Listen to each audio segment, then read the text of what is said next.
老有乜好處咧？有個好處嘅喎，老咗你就會有智慧噶啦。點解咧？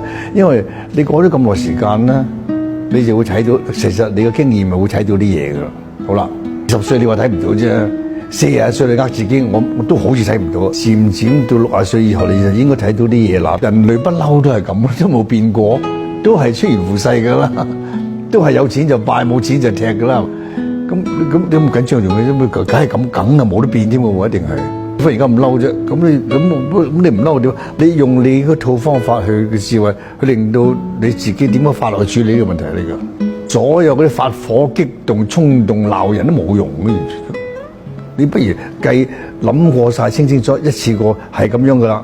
無論處理大事、事業、屋企、敵人，決定咗之後最有效果嗰個路線，你就咁行。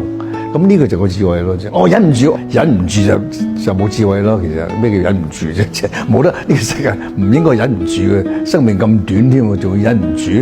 你邊度得閒去發火啫？邊度得閒去鬧人啫？即係除非有用嘅啫，多數鬧人冇用添嘛。咁諗清楚啲，其實好清晰有嘅話咁，你自己揾藉口啊！我又衝動，我諗唔掂啊！你自己諗嘅啫。